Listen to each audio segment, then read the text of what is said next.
Right, we're going to move on then to, well, what can be better than pirates, Scott? Pirates in space, obviously. Yes. Captain Harlock, Space Pirate. Yes, we head off into the far future in our final 3D anime adventure with Harlock, Space Pirate, or those words in various different orders depending on the part of the world you're in. And somehow I've saddled myself with trying to recap this, which was an oversight on my part, to be honest.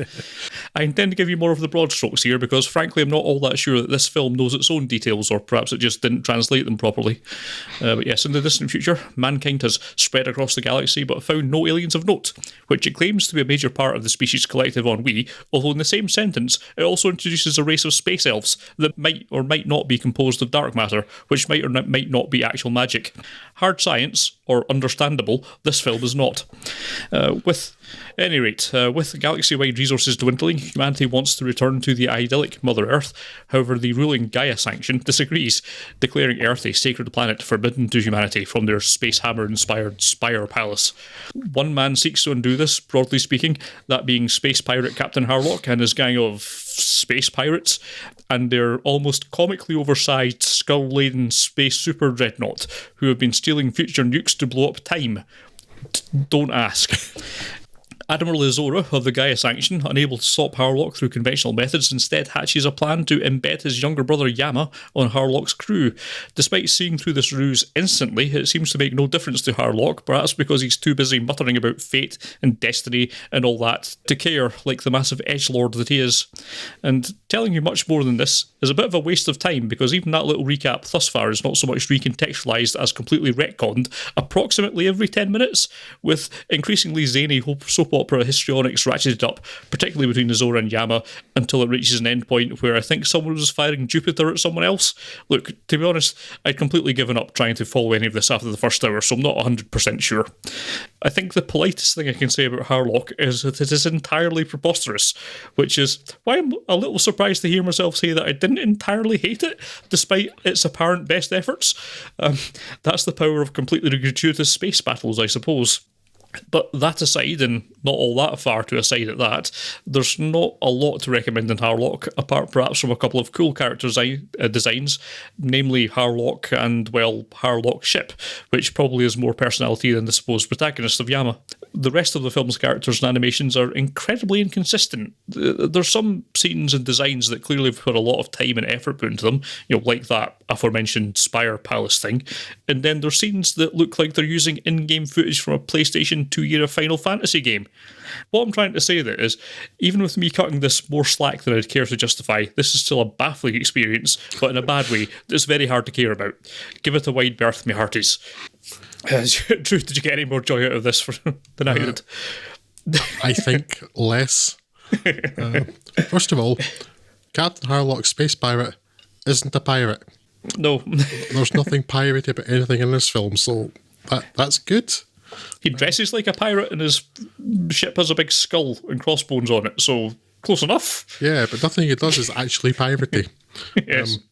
Unless pirates are known for trying to blow up time to undo their own mistake. First of all, I must have unknowingly selected the dub titles or something, which I hate, but I didn't realise that's what I was doing, because now you're saying these names like he was called Logan, not Yam in the version I watched. Like, yeah, that's right. They changed it in that dub. But like, why change it? Why not just call him Yama? Yama's not a difficult word for English speakers to say. Yeah. Yes. I don't understand changes like that. But so why change that and not the rest of the story to make it make sense? Yes. So I do wonder how much else changed. But yeah, it's not on a good foot. It starts off like humans are all alone in the universe, apart from how they're not, because we found these other folk. Okay. Yes. It's like, what? Did you proofread this at all? I'm glad you mentioned Final Fantasy though, because that was very much what was on my head. The pretty boy main character that I was watching, like, this is a Final Fantasy character. It felt so like it. For the most part, the human character design is incredibly dull. Yeah. Whereas there's like the ship's really interesting. There's some interest in like the photon converger matrix, which is apparently harnessing the power of a entire neutron star is less powerful than Jupiter. But okay, I'm not going down that road. I could be here on it, picking holes in this. But some of the design, that stuff, really interesting. Like good sci-fi design, and then like the blandest character design you can possibly imagine, apart from, as you say, Harlock himself, maybe. Yeah. And in this world where they can transport magically neutron stars all across the galaxy and turn them into weapons, but apparently if you break your back, you're paralyzed for life, and they can't fix that. Your technology is not great here. Yes. It's like, maybe that's there for character reasons. Yeah, and talking of character design, it's the same. Like, why does so much Japanese media seem to be written by 12-year-old boys? It's very frustrating.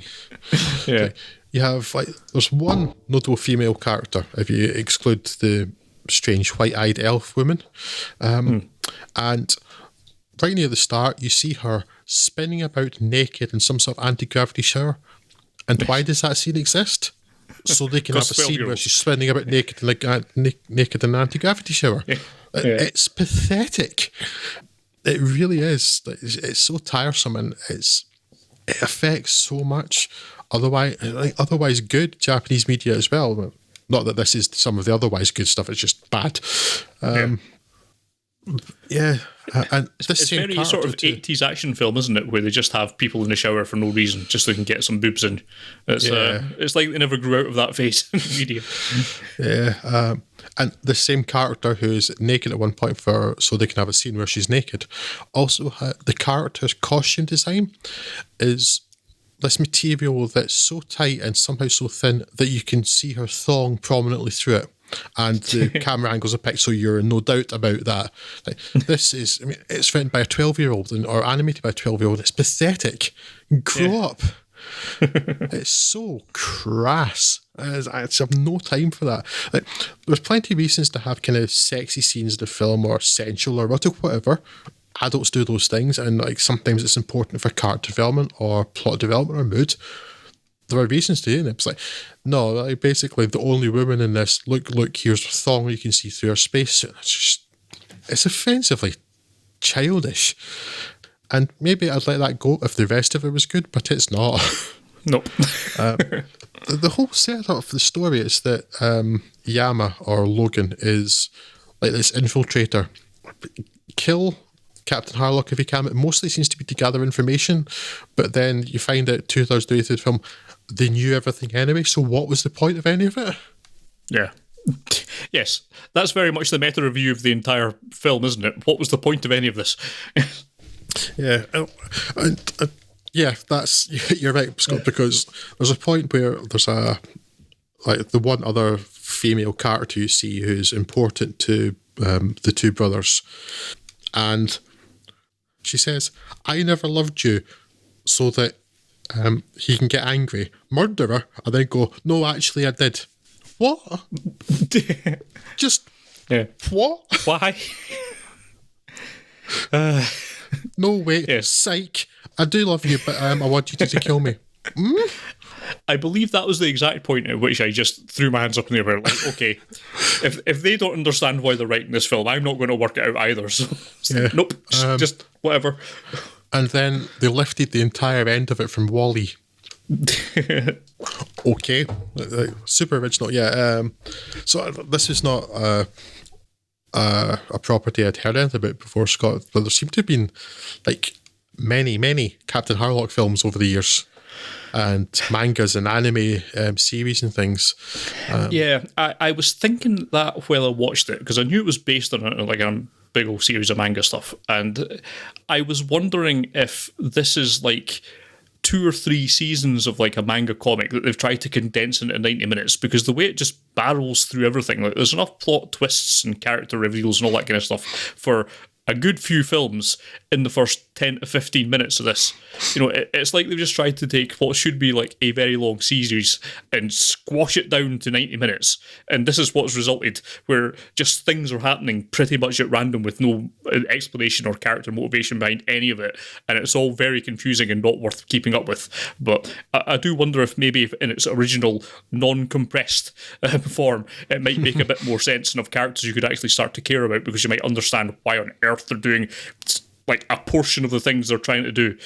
But yeah, the way it's been handled here, where everything's just squashed together in this nonsensical parade of twists and turns and just garbage, does not work as a film. I can't speak to any of the rest of them if they're any better or not, but yeah, this one in particular, no thank you. No.